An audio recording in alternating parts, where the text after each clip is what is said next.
Fuck yeah, what an intro. Welcome to the Chicago Sports Film Soccer Show. I'm Baloney, as always, joined by the Southside Bum, Johnny, and Billy, Chris King. I am Chris King on at Twitter. Last time we talked, Billy, I wanted to start off the show. Last time we talked, you were about to run the marathon. We Yeah. teased it by saying, "Will you poop yourself?" Tell the audience what happened. I did not poop myself, and I ran 40 minutes faster than I was supposed to, you know? Let's I did freaking the go. following day have the greatest shits of my life, though, like 7 of them. Like, just shook it out, you know? And now you're getting arrested. Huh? Anyway, Chicago Sports Bum Soccer Show. Today was a big day. The United States men's national team got their roster announced. I was expected to be in a tizzy the whole day. I was ready to be mad. I'm not so mad. We're going to tease the roster announcement for later in the show. Right now, we're going to start off with some headlines. The first being, yesterday, I saw Sepp Blatter run his mouth and basically say that he fucked up and maybe the World Cup in Qatar shouldn't have happened, and it should have gone to the United States. Yeah, no shit, Sepp Blatter. Everybody knew that. Billy, go off on Qatar for a minute. I mean, it was just like a really bad idea. I remember the whole, like, lot of bribery. There was, I mean, it was built with slaves. You got to acknowledge, like, thousands of people were murdered to build a bunch of soccer stadiums that will probably only get used for 3 weeks. They tried to sort of greenwash it by making the one as shipping containers that they're like, we can move it around, but there's still 8 new stadiums. It was just a really stupid, bad idea for them to try to get Middle Eastern money, which is already like, and that's an issue with like the Premier League, right? Like some of the biggest complaints is like, where does Man City's money come from? Like a lot of corruption in soccer. And I just like, it's just like bad overall. It was a stupid fucking decision on FIFA's part. The biggest mistake, especially following, you would think they'd be smart enough following Russia and all the issues that Russia caused to go to Qatar. Like it makes no sense. I will say, all things being considered, it might have been better that we got the World Cup in 2026 as a joint venture, because now we could defend the World Cup and go back-to-back world champs on our home soil, right? Yeah. 100%. I agree with that. Yeah. All right. Speaking of which, EA Sports has predicted this year's World Cup winner. Unfortunately, not the United States, but I will say they have gotten the last 3 World Cups correctly. They've nailed the prediction on the final. And this year, they got Argentina winning. We aren't going to do our predictions today. We have another show lined up right before the World Cup starts. That'll be our World Cup preview show. We're going to do Golden Boot and predictions and group stages and all that fun stuff. But for now, EA Sports looks like they got Argentina winning. Johnny, what do you think? No, I don't think Argentina is going to win, man. I mean, they had a lot of better. To me, they honestly they had their better shot when they were facing Germany in that World Cup, man. Yeah, I don't think they have that. I don't think they have the same talent that they had in previous years. Excuse me. Brazil's stacked, man. That Brazil, I could see them going to the finals for sure. There's a lot of other teams. Obviously, they got France in there as well too. I think France could beat Argentina. But yeah, I don't think. I think this one's wrong. I don't think Argentina is gonna win the World Cup. I do think it's gonna. Well, I won't do spoilers, but they're not far off. And if you guys notice on the graphic, United States quarterfinal appearance. So I'm okay with EA Sports and FIFA. That's basically my goal for this World Cup and this United States men's national team is get out of the group stage, win your first knockout round. and then go from there. So I'm excited. I think it's a very good possibility, Billy. I mean, I do believe that the U.S. men's national team will be the winners of the World Cup. But if the computer's going to get it, I think Argentina has a shot. While Brazil is super stacked, that last game with Brazil versus Argentina for I think it was Copa America. Yeah, Copa America. Yeah, I think Argentina has a little bit. You can just tell they've all played with each other a little bit longer, and I just think it's a better team than Brazil. And Brazil's they're both great teams, but I could see either of them going all the way. I like Germany as a sleeper. Yeah, Germany's fighting some injuries. We're not going to talk World Cup right now. I mean, we are, but we aren't. I guess we'll save all of that for later. The next headline I have though is Liverpool is for sale. The Boston-based Fenway Group, owners of the Red Sox, announced that they would be listening to offers for Liverpool, which is kind of shocking because I feel like they've been successful for a while now. And I didn't think that they were in any position to sell the team, but there's been some noise about, Saudi money, Qatari money, even the Ricketts we're a Chicago-based podcast. The Ricketts Group already announced that they wouldn't be interested in it. But it was pretty shocking. It kind of came out of the blue. Maybe for Liverpool fans and maybe for people like plugged in, it's not that much of a shock. But whenever a big name team like that comes up and is on the block, I mean, it's big news. And I guess from what I was reading, upwards of $5 billion is what they're looking for. That's Wow. some serious money. Yeah. Well, I think in a business standpoint, I think because Liverpool has been successful, that I think that they know that they're going to get paid Top dollar. Top dollar. I mean, it's a successful team. They've won, Champions League. What was it, like 2 years or a year? I can't even remember. But I mean, they're a top team in the EPL. So I mean, I don't even know how long they've had it. They've had this.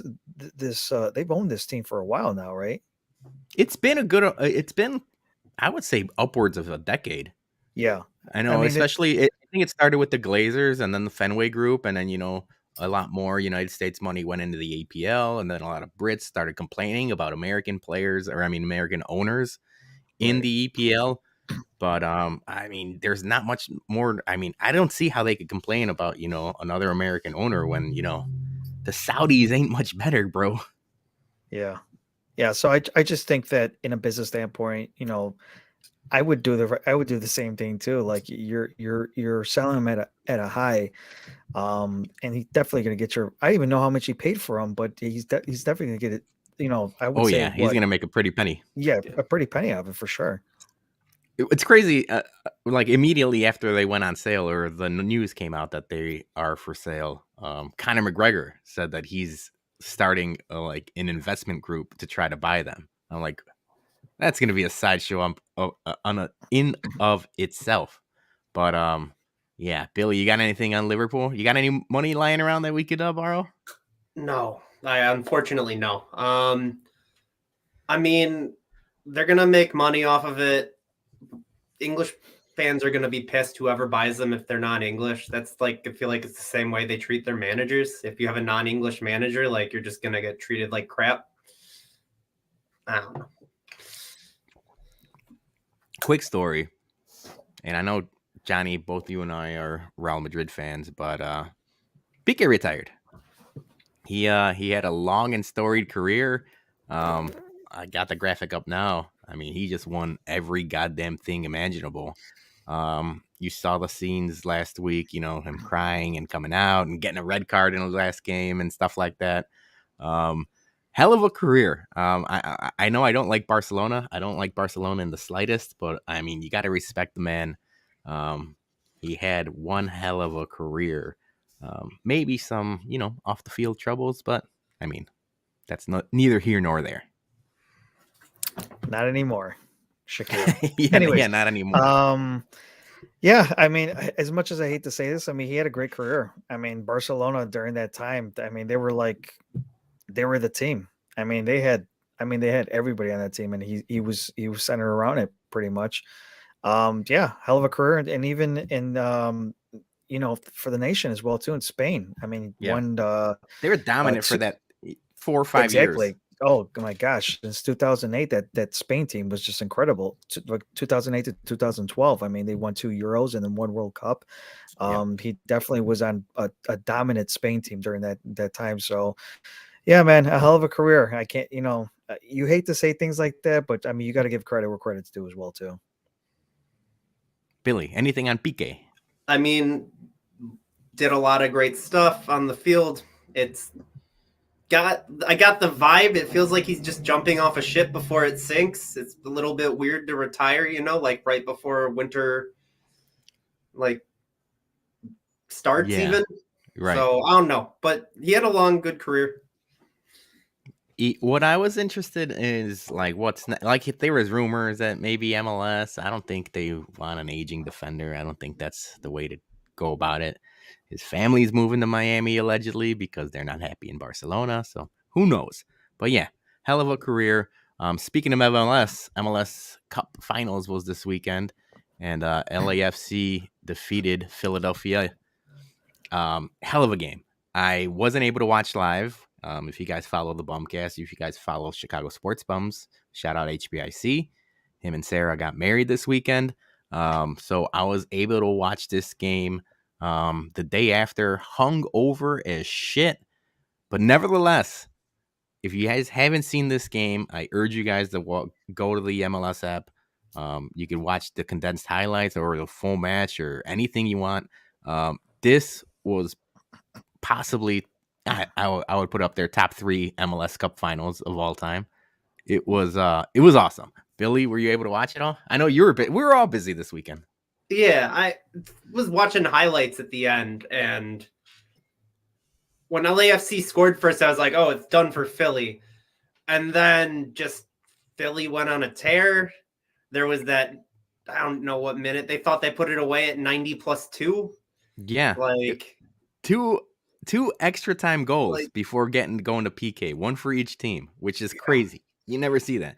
And what I wanted to, just out of nowhere. So that's what I wanted to bring up. Comes in and just puts it away. Like the reason I wanted to bring that up is because, the United States plays Wales first game, and Gareth Bale just comes out of nowhere and shows that every once in a while he could still be Gareth Bale. I mean, he outjumped a 6'4" defender. I mean, that was the highest I've ever seen Gareth Bale jump. And he put away a clinical header at the very end of the game, basically, at the death stoppage time to send that game into PKs. And immediately everybody on Twitter is like, see, this is what Gareth Bale can do. And don't let him get hot before the World Cup starts. But I'm not afraid of Gareth Bale. I really am not. I'm not afraid of this Wales team. We're going to get into the rosters in a second. I think this team has a variety of ways to beat Wales. But nevertheless, shout out LAFC. They were the best team all season, and they deserved to win that game. And they did. So shout out to them. Shout out to Vela. Shout out to everyone. Shout outs all around. You guys got anything? No, I mean, I was watching a little bit at the bar while I was waiting for the wedding. So great atmosphere, by the way. They always have great atmospheres in the finals as well too. That stadium is the so stadium cool, was rocking. man. It was rocking. But it's always been like rocking. That. Yeah, and it just looks like it's on top of you. It's just a really, really cool setup the way they have that. I mean, it kind of reminds me of, and I think they were trying to mimic it. Borussia Dortmund, their stadium. I mean, I think every MLS stadium is trying to do the exact same thing with it. Just everything in a smaller scale. Yeah. Yeah, I saw a couple of. I did see that Bale goal. I mean, that guy never seems to amaze me, man. I mean, he's been doing it. He did the same thing in the Champions League. That Champions League, right? I mean, he did that to Real Madrid, and Zidane still was just like, I don't know. I don't know what was with the guy. I think. I mean, he had the most explosive speed, ever. And he's a great player, right? So that, I mean, none of that stuff surprises me at all. But yeah, I didn't get to see the whole game, but I'll definitely check out the highlights. Yeah. One last headline before we get into the main event. It's Champions League. It doesn't start, or I mean, match, or I can't talk anymore. The round of 16 matchups were announced, and there are some heavy, heavy hitters. I mean, Champions League doesn't start up again until February, but if you look at these draws, I mean, I cannot wait. Immediately, right away, Liverpool Real Madrid is going to be awesome.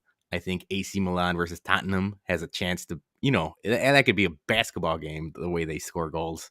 Dortmund versus Chelsea, and then the last game, the last matchup, PSG versus Bayern Munich.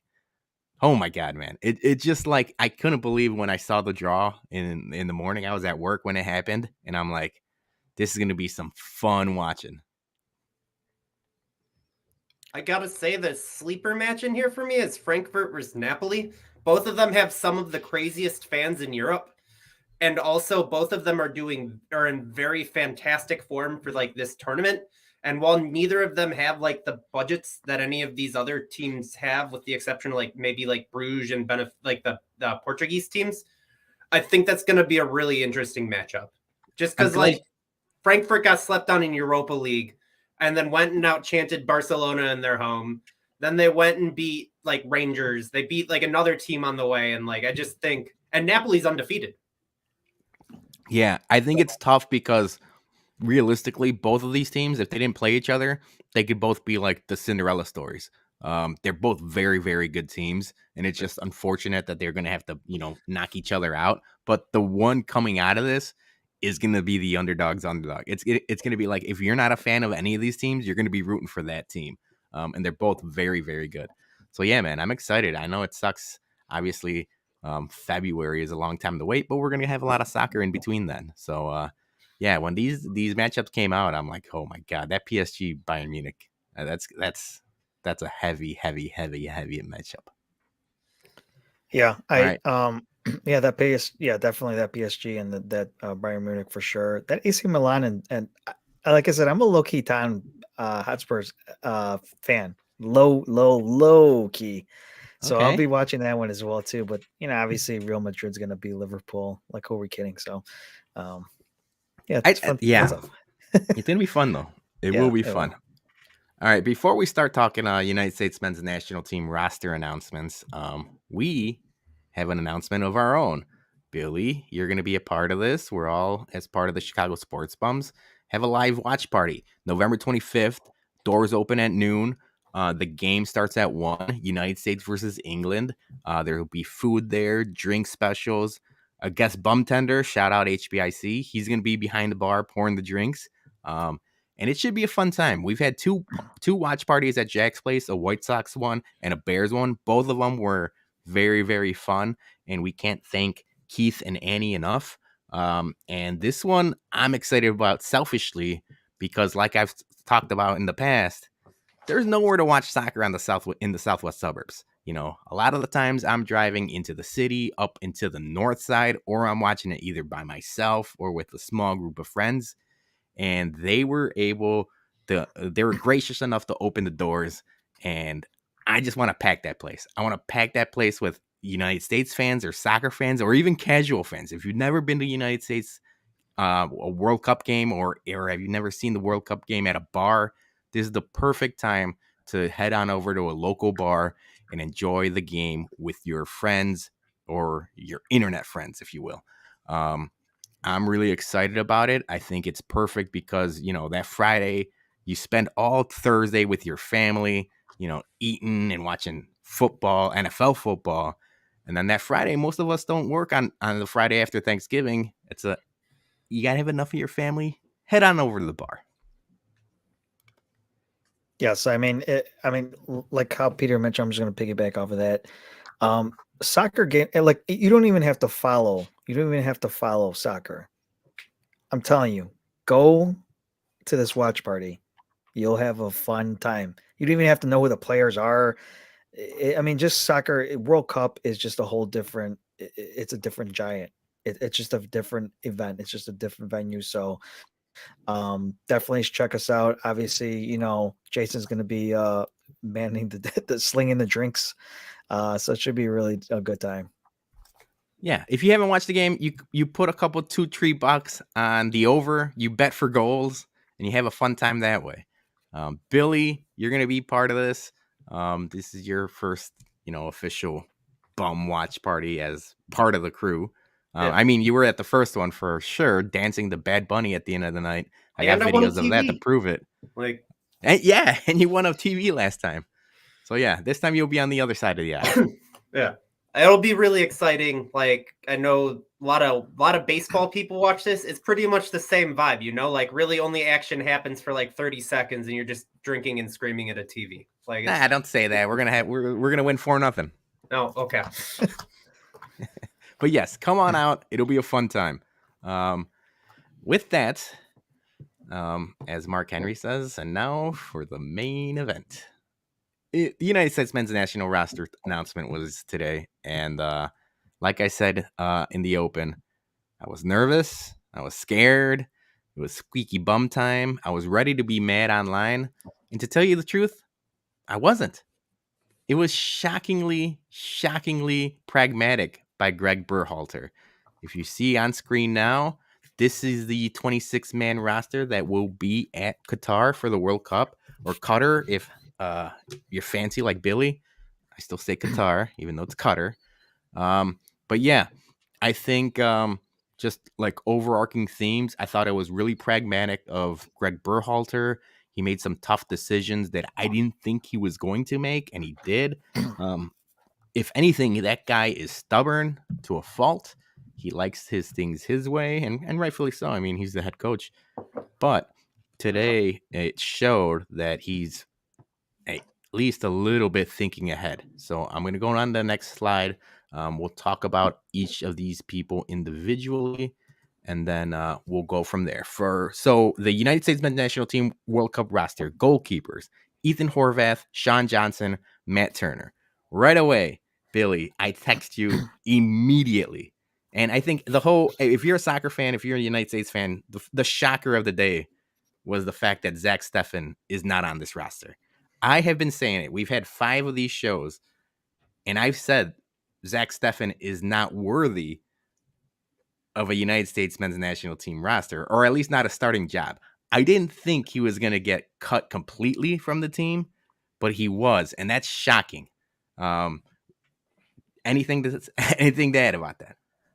For me, you have been saying that, and I'll acknowledge it.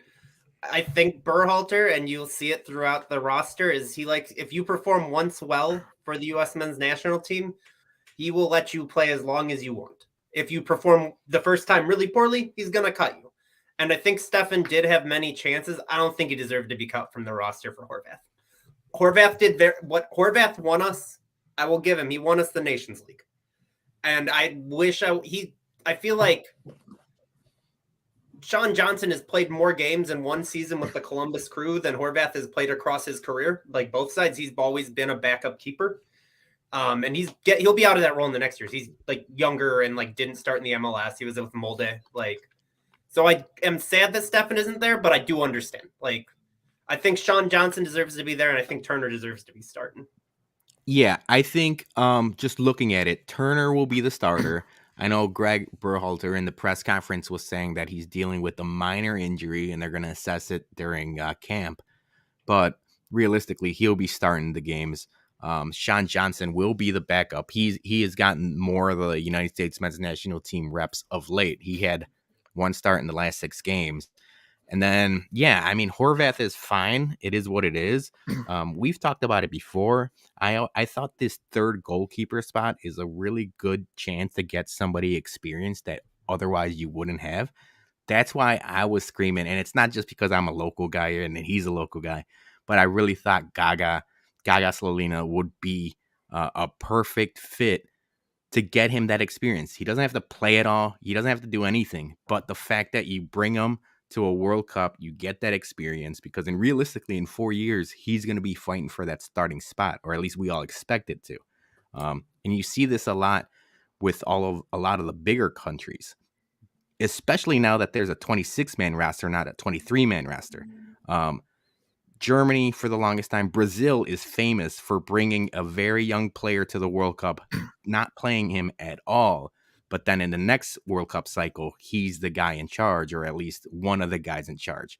That goalkeeper position, I thought for us would be perfect. But I see how Greg Berhalter has his guys, and just Gaga's just a little too green, a little too young.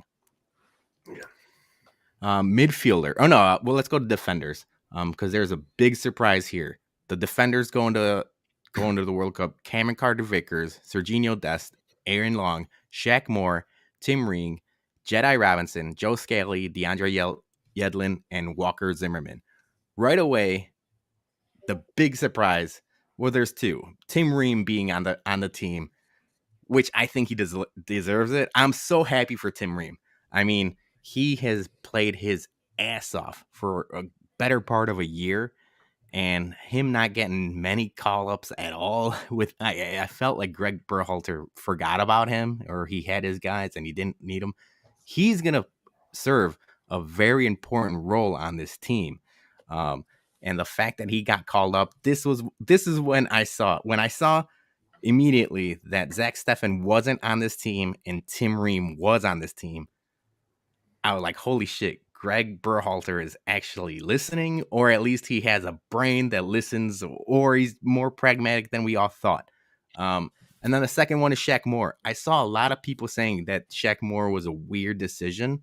But I think it makes sense only because Anthony Robinson and Serginho Dest are both dealing with injuries. Like, so you have to play to your hand. Like, if they're both 100% healthy, I don't think Shaq Moore is on this team. But Dest has an injury. Jedi is allegedly playing on one ankle, and he's going to have to play a lot of...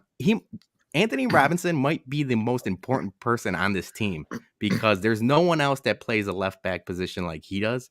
And the fall from his talent to everyone else is shocking. So if I'm crossing my fingers, I'm knocking on wood, the person that has to stay healthy for this team to go far is, I think, Anthony Robinson.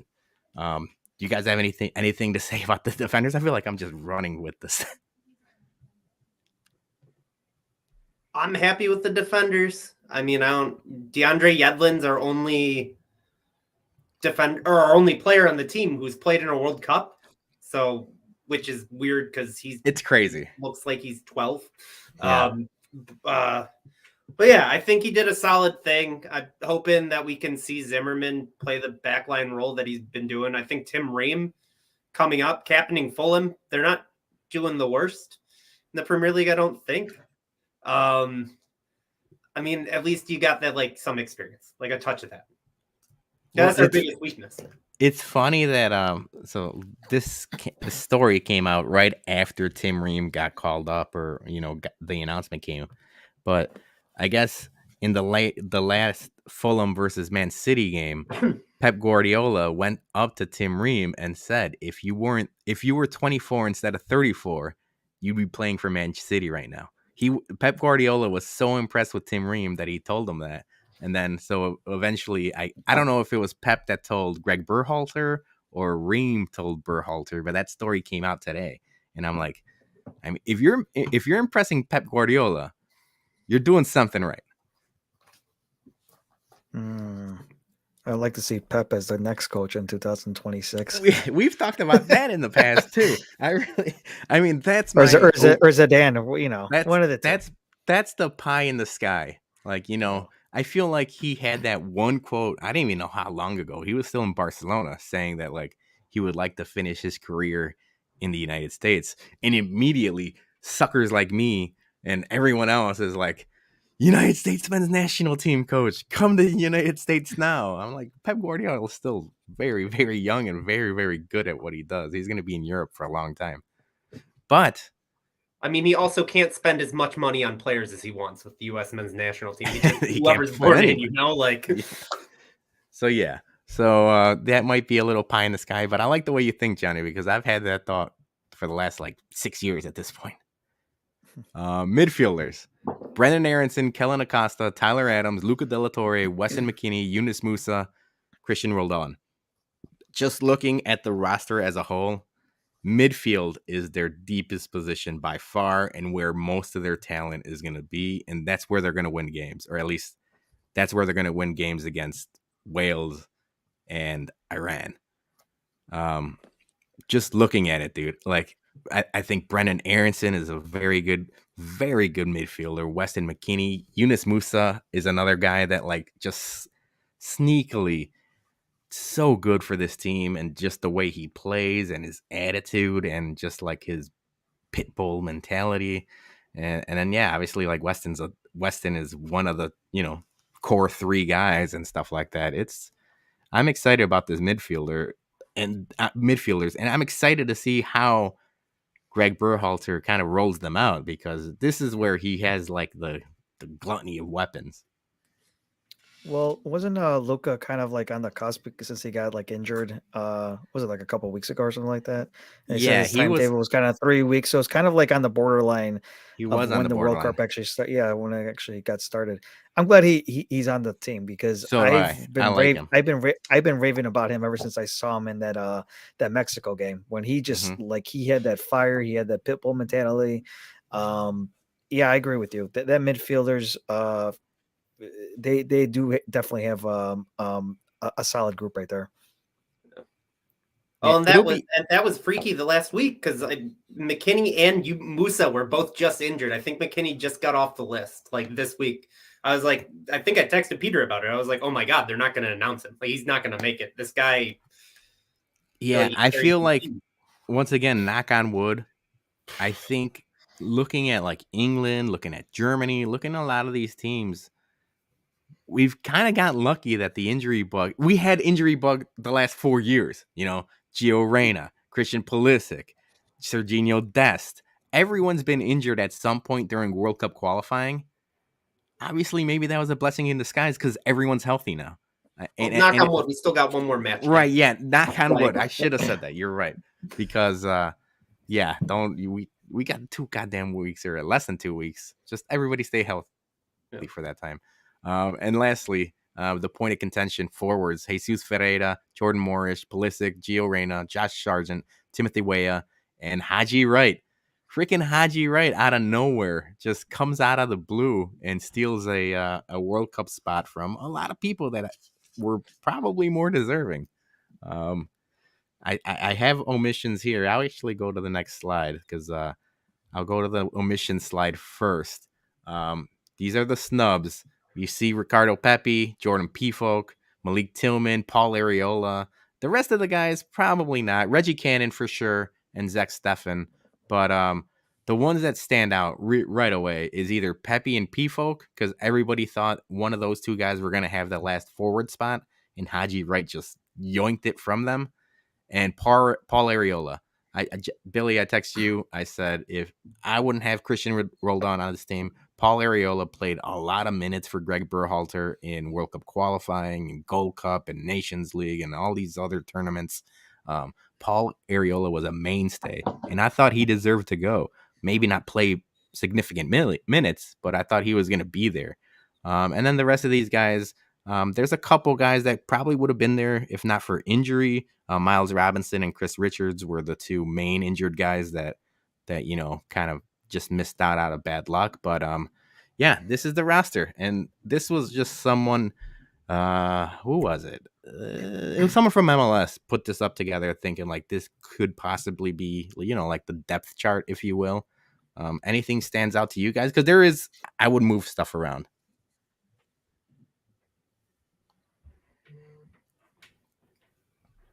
I feel like Ream should be starting over Long. I think so. All right, so that's where I was going to go with this. So Tim Ream will probably be starting the Wales game, and I think so will Josh Sargent. They both have history with a lot of those players. They both play competitively with a lot of the players from Wales, and I think for the first game, if you have Tim Ream shoring up that defense, and then Josh Sargent as the point man in against people he's played against, I think that just makes sense. The England game, I think you just toss spaghetti at the wall and hope it sticks. I really do think There's a possibility that Timothy Weah plays forward as like a false nine, or they even move Reyna or Pulisic over. The England game is going to be really interesting tactically to see what they do and how they line up. Because realistically, England just has more talent. But I don't think that means that they're better than the United States, or at least way better than the United States. Yeah.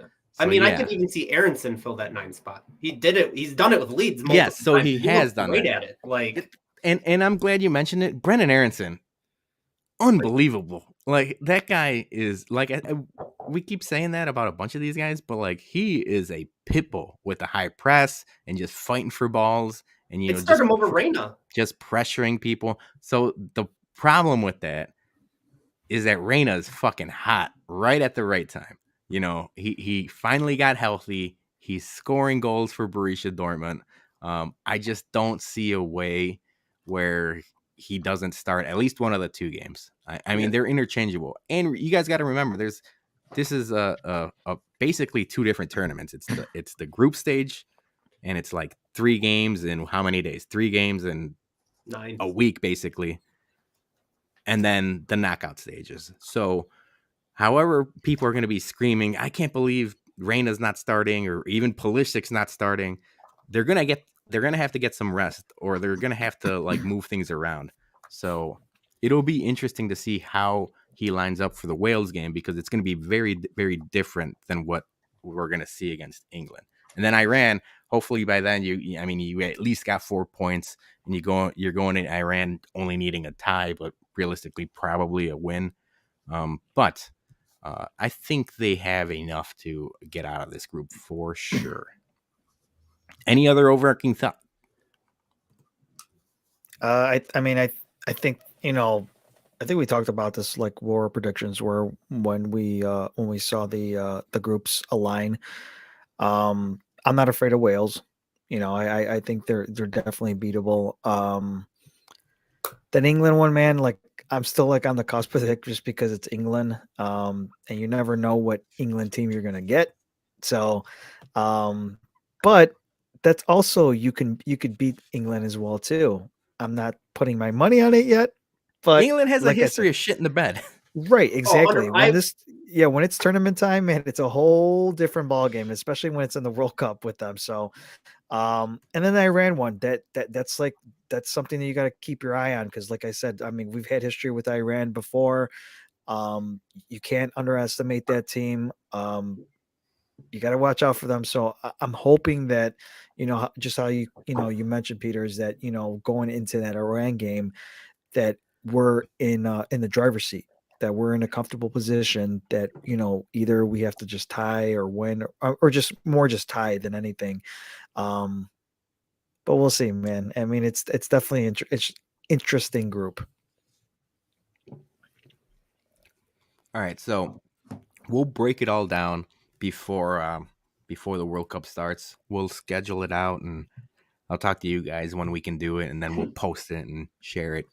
But for now, we have a fun segment. I mean, I feel like all of these soccer shows, we end up talking jerseys. We end up talking kits, because, I mean, it's so much of a part of the culture and stuff like that. But before we do, I do want to say, not only do we have an announcement about the live watch party, but there's still time to get your United States men's national team soccer shirts, courtesy of the Chicago Sports Bums.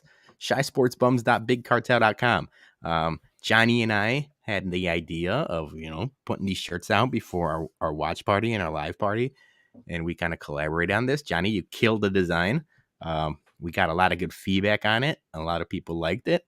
And yeah, I'm excited. We put out a bunch of White Sox and Bears gear and just Chicago sports gear in general. I'm happy we got a soccer shirt out there, especially before the World Cup. So Jason put it out there. He'll be bartending our live watch party.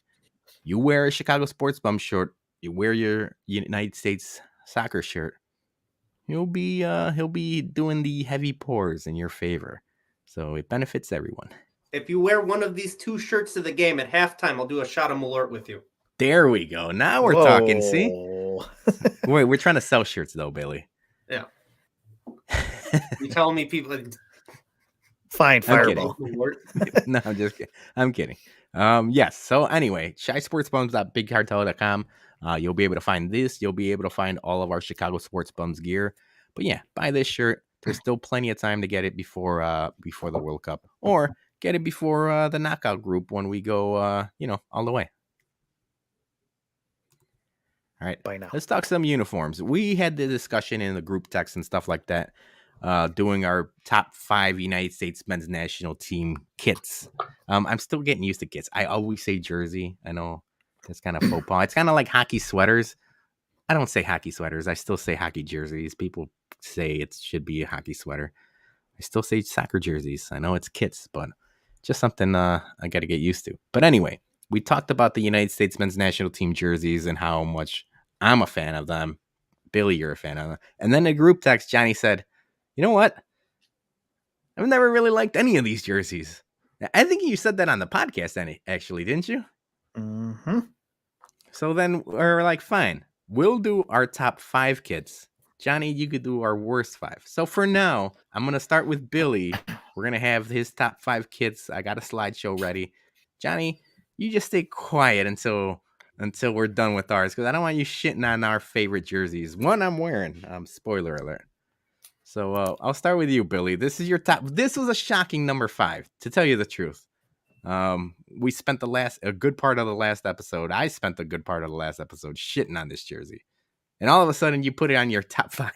So explain yourself. Okay, so I think this is like the denim jersey. It's gonna be hated so much. You give me 20 years, I'm gonna stock up on these. I'm gonna buy 50 of them, and I'll sell them in 20 years for like 10 times the price to a bunch of like nerds. Like I think it's just like a knockoff denim kit. They're trying to get nostalgia going. That's what they did with the other kit. The other kit fell flat on its face. I have that kit, but it's like an ugly, atrocious kit. This one, it's sort of ugly in a beautiful way. And like it's grown on me the more that I've seen it. Like I've got the pattern behind me. It looks a lot better in person, but I sort of like the logo on the like sleeves. In the middle, it's just really nasty, but in like a nice way. I will say, I shit on this for a while online and on our last episode. I was at Dick's Sporting Goods last week, and they had a lot of World Cup gear, and they had this jersey and the white jersey in both Pulisic and McKinney, and I was this close to buying this blue jersey in the McKinney. It looks a lot better in person. I will give you that. And obviously, this is the women's jersey. I just realized you sent me the 4-star women's jersey. Yeah. So yeah. Which it looks really bad because then on the left side they've got that gold FIFA badge on it. Yeah, that's not good. Nike forgot that we had a women's team. Yeah, but it's not as bad as I thought it was gonna be. So I will give you that much. Your number 4 is something. When I see this jersey, I just think of Brian McBride. So yeah, this is a sweet ass jersey, 1996 versus Mexico. And actually, I don't think McBride was there in 96, but he definitely wore this jersey before. Yeah, I just think it's like a really like beautiful example of like 90s kits.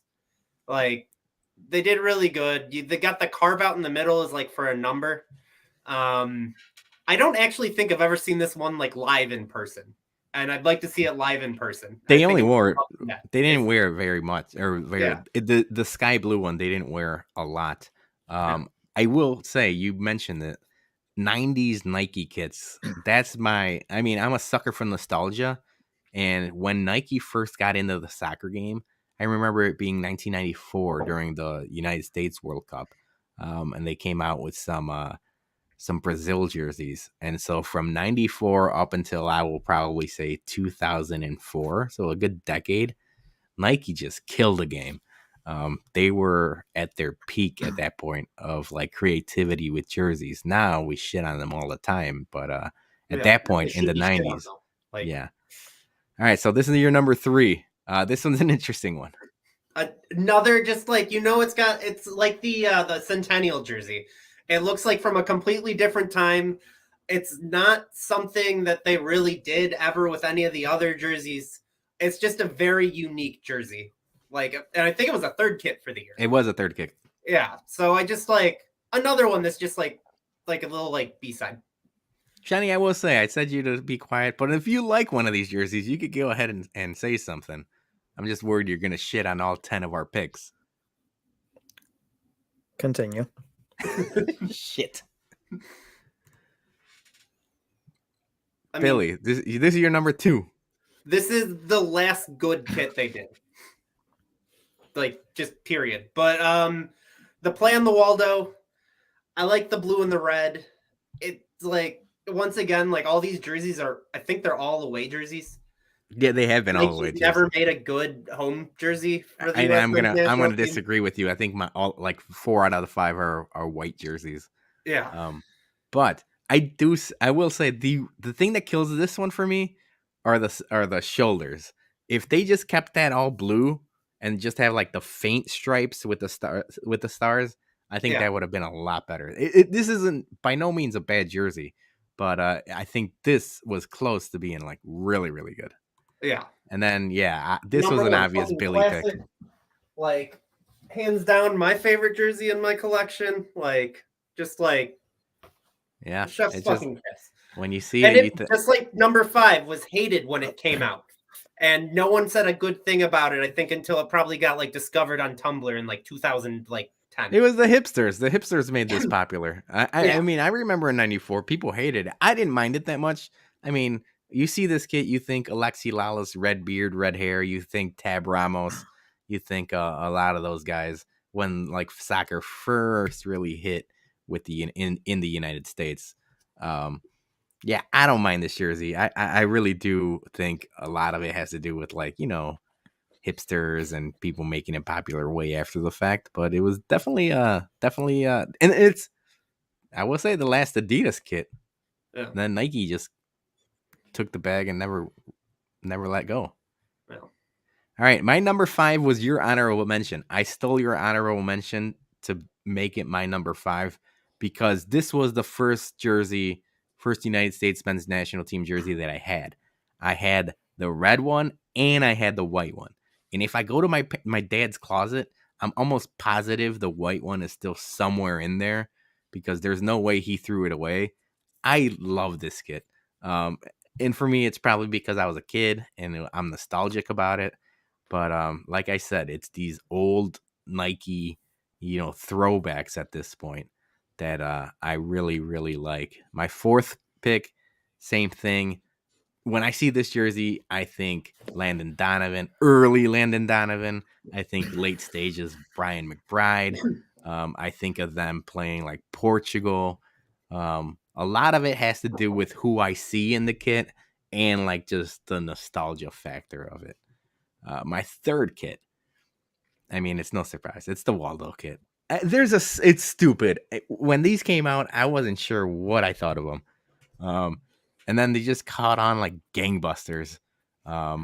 Again, Landon Donovan is what I think of it. It's just an iconic. It's almost like the denim kit where it's like so stupid that it's awesome. Like it just works. The Waldo kits. My number 3, or no, my number 2. The Bomb Pot. I'm a sucker for the Bomb Pot. And the problem with this one is like I in my head I think of like Michael Bradley, which I don't like Michael Bradley per se. I never liked him.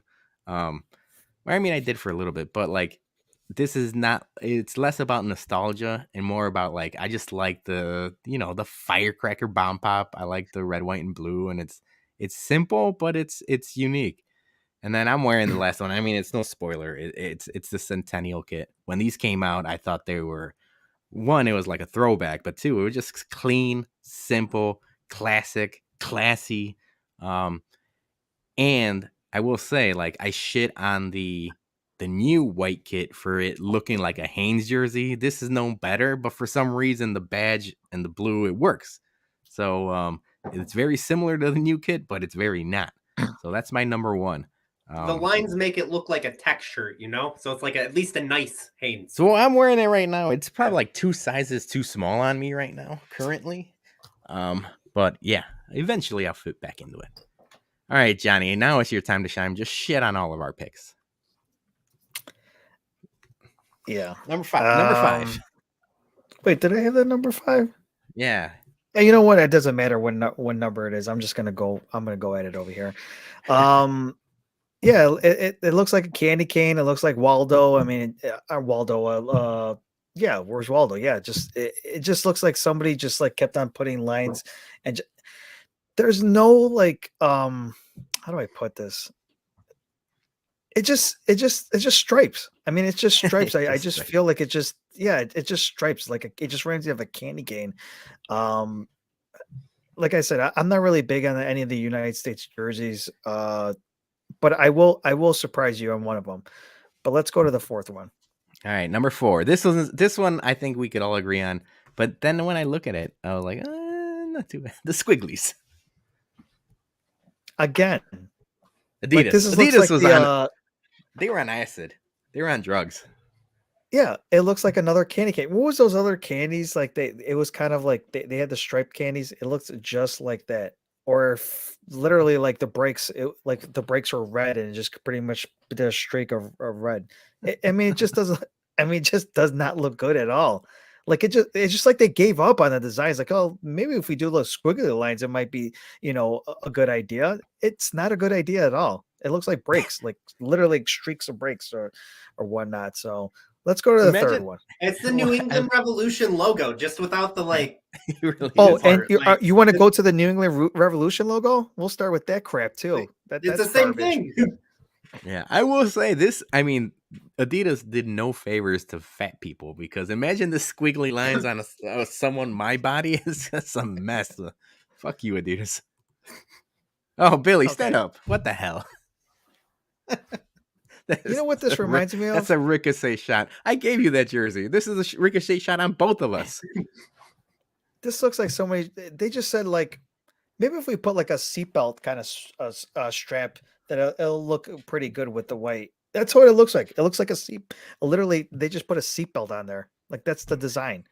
That sucks. Billy, stand up. I like that jersey. No, it's a good jersey. You know. Yeah. I will say, Yeah. again, I think of Michael Bradley in this jersey, so maybe not. See, you don't like Michael Bradley. I do like that jersey, though. Next one. Yeah. This looks like I don't this think looks like anybody likes this one. This looks like like somebody This just one put it sucks. like in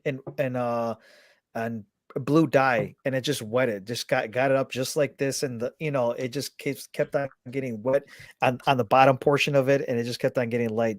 No, or it to the looks like top. when you're trying to print something on in your printer and it's running out of ink. Or that So it's too. like, Yeah, so it's just like the paper's feeding through, and then they just ran out of ink by the end of it. maybe that's what it was. They were just like, you know what, this is not actually a bad idea. Yeah, it was definitely a fucking bad idea. This was a terrible design. Like Yeah. they just, I don't This know one what. was not good. Yeah. So I will say, here I am defending it. This one always looked much better on the United States women's national team than the men's. I don't know if it's, I don't know what it is about it, but like, Rapinoe and Alex Morgan and stuff like that, they didn't look bad in this jersey. For some reason on the guys, it looked like shit. Like they never played well in it. So maybe that's part Was of it. that a World Cup year too? Possibly. I think. Yeah, for 15 for the women for sure. Yeah. And then number 1 is Billy's number 5 best of all time. I don't blame you, Johnny, because I had the same you reaction. gotta love the J.C. Penney version of the United States soccer jersey, the I don't know, Sports Mart version of it, or I mean, what other old school Venture? Sportsmart, yes. The Venture version. If all you young kids are too young for that, Venture.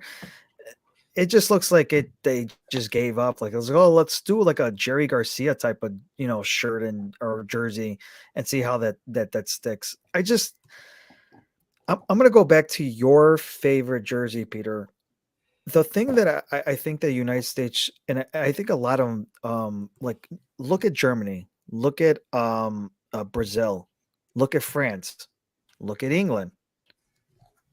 A lot of them, it's just simple. Just make it simple. You could tweak things a little here and there, but just make things simple. I think this is what I like about this most because it is old school. I did like the old jerseys back from the 50s that they had. I thought those jerseys because it was simple. Sometimes they overthink it and they create these ones that I dislike. just make it simple, man. I mean, some of the jerseys that I liked, Spain's jersey, it's just the crest and it's just the colors. Look at Italy, it's just the crest and it's just the color. Like, just to name some of those. I mean, those Italy jerseys were awesome. Like, obviously, um, they didn't make it, but um, I just like the simplicity of a jersey, and I think like this one I do like. So I will say I don't hate on every single one of them, but I just like simplicity, and I think if they go this route, and even the one that I don't know if you could go back to that one where they had the more navy blue with the red stripes, and they had the stars. The one that you were mentioning about, yeah, I think that would have been a really good one as well too. If they have so much stars on that jersey, Yeah, if they so that's did, what I I'm saying. agree The with that. shoulders. Yeah, Get rid of the Yes, if shoulders, they and it's did, perfect. if they, yeah, if they did get that, I would definitely buy that jersey. But like I said, they try to do so much to a jersey, it just looks like throw up sometimes. Like they just overdo it and they overthink it. So, um, maybe next time when they come with these jerseys in 2026 or They better whenever when come they out come with up, some fire, man, because and oh everybody's gonna be god, yeah, wearing them. yeah. yeah, and better, Just and get rid better of catch. Nike. Yeah, and this is another thing too. You're gonna um Nike's gonna have to really, like I said, do something simple. It doesn't have to have so much shit on there. And then that's the thing that what I hate about the United States jerseys. I do like the logo now, but now that I was looking at the old logo, I never used to like it. But when I was like messing around and tweaking around with it, I actually do like that old logo. Actually, it's a really I nice like the crest. I Yeah, like the old flying soccer ball logo. right. So I either like one of the three, like the one that you have on, that one, and then obviously the old ones back from like the 90s or early 2000s. So those crests I do like, but they're gonna have to do something good for when it comes to 2026 because I think that will be something that will be a huge buy when it comes time when they host, Hell yeah, obviously with Mexico and Canada Canada. for the World Cup. Little 30th anniversary of the light blue one. It'd be so easy. It's your first kit you made with the U.S. men's national team. Like, and do it as a third jersey. You can do another two. Like, I wouldn't mind a light blue jersey. I'd buy 3 kits that year. Like, Yeah. Nike, take my money. Make 3 good kits. All right. So that wraps up the Chicago Sports Bums Shocker Show. Before we leave, once again, November 25th, live at Jack's Place, USA versus England. Come watch the drubbing of the damn Brits. I'm gonna be talking mad shit about the Queen, the dead ass Queen, and I'm gonna be talking mad shit about that pussy boy King too. So stay tuned for all of that. And as always, shysportsbums.bigcartel.com. But anyway, thank you guys. Thank you, Billy, and thank you, Johnny, for joining me. I feel like this is I wouldn't call it a passion project, but I always want to talk soccer. I'm always going to talk soccer. So this is a good avenue for that. Our next episode will be our World Cup preview show. That's going to be a fun one. I think I'm going to try to bring on a couple guests for that one, just so we could all, do predictions, do golden boot stuff. It'll be a fun show. But for now, Billy, any last words? They should have brought on PFOC. That's all I got. Yeah, good point. Johnny, any last words? I'm just excited that the Also, World Cup's fuck England. in 2 weeks. So World Cup less than 2 weeks away. Mhm. Yeah. Thank you, everyone. Thank you for watching. Thank you for listening. Thank you for commenting. Jason apparently is still commenting. Appreciate that. Shout out the head bum in charge. And for now, too sweet me, everybody.